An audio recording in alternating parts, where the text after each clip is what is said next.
A blessed morning to all of my lovers. My name is Kulile, and welcome to another episode of 10 Minutes of Eternity. Today, we open our hearts to the purest of beings, the most sacred souls amongst us, the divine souls that were sent from eternity to remind us who we are. Children. Children are not born empty. They do not come here looking to be filled with information, systems, and survival tools. Children are born full of memory, full of self, and most importantly, full of truth.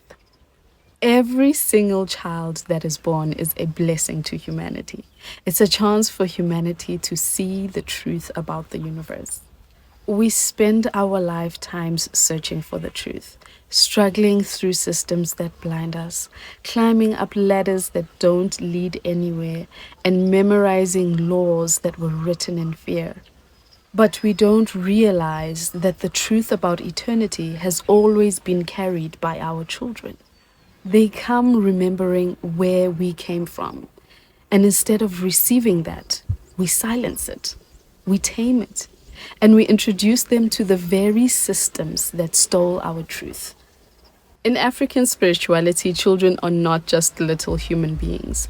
They are a reflection and a representation of our ancestors. They are a message from the unseen, a gift from the Divine Mother, uNomkhubulwane Inzalabantu.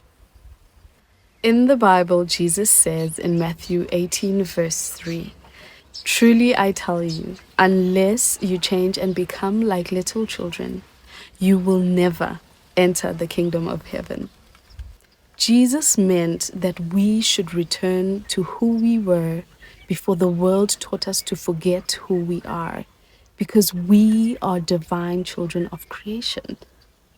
The Quran also reminds us, "And know that your property and your children are but a trial, and with Allah is great reward." This reminds us that children are not possessions. They are a sacred trust, and our role is not to shape them into what we want, but to protect what they already are. There is this quote that is very close to my heart that says, "The day you teach a child the name of the bird, the child will never see the bird again." When we teach a child the name of the bird, we replace spiritual wisdom for intellectual knowledge.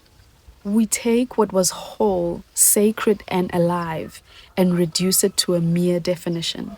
In doing so, we disconnect the child from the divine truth within the creation.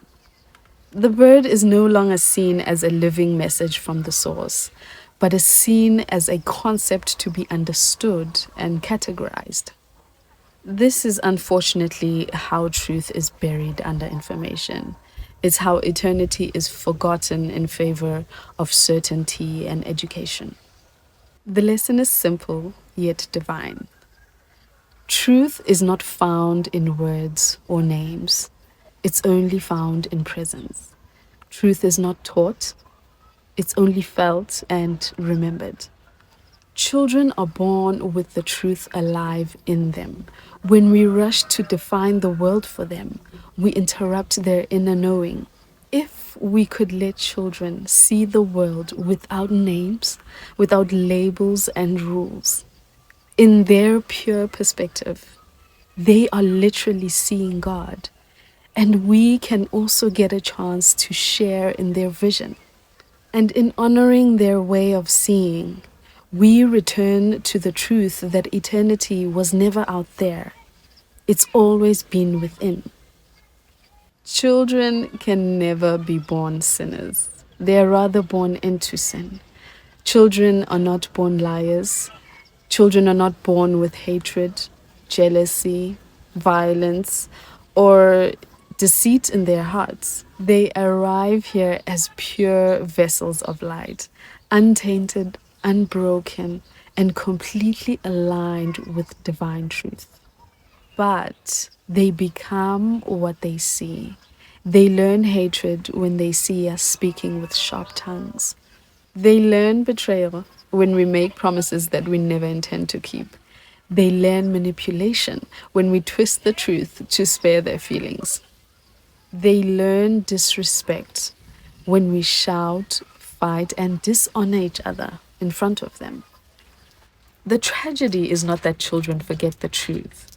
The tragedy is that we teach them to forget, not with our words, but with our behavior, and not with our lessons, but with our contradictions. Every time we say one thing and live another, we invite them into confusion, and that confusion becomes the soil where the ego takes root, where pain is inherited, and generational cycles are repeated instead of broken. Children don't inherit our DNA alone. They inherit our emotional habits, our unhealed traumas, and our spiritual disconnections. They don't just learn language from us, they learn whether the world is safe to love, whether the truth is worth telling, and whether God is near or absent. We must live the truth that we expect them to carry, because in their eyes, we are the first image of God that they will ever know. Let's not look away from the truth.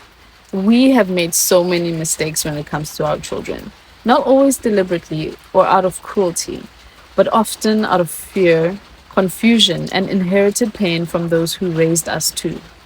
We mistook our own control as protection.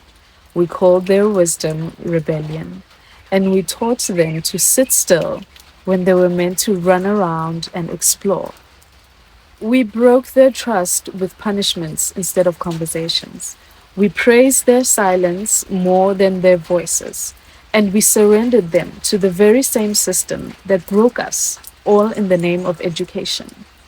If we are to secure our eternity, we must change the way that we see, treat, and raise our children, not as projects, but as portals, not as blank slates, but as divine messages.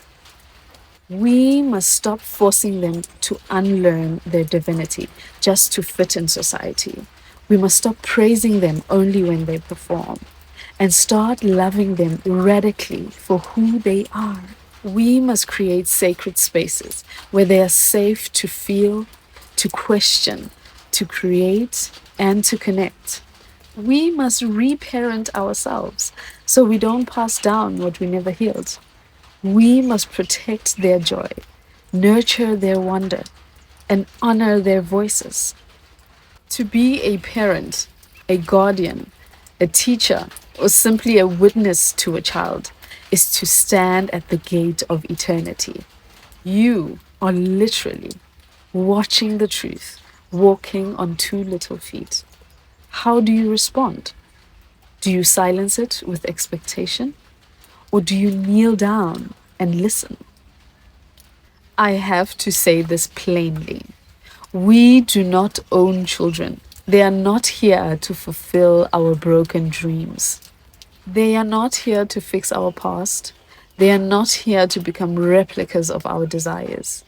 They are here to remind us of our divinity, to awaken us, and to return us to our highest selves. So if you're blessed enough to have a child in your life, whether through birth, blood, or divine coincidence, pay attention. Stop talking so much.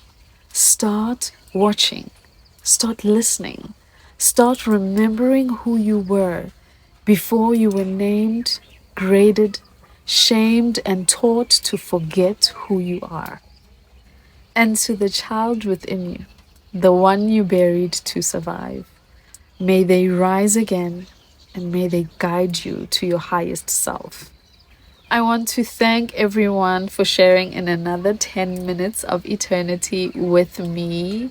This is not just a series, it's a mirror. And today the reflection is clear. Children are the carriers of truth. Treat them as holy because they are. If we want to secure eternity, we have to remember that children are not a distraction on our path. Children are the path. Until the next time, I love you.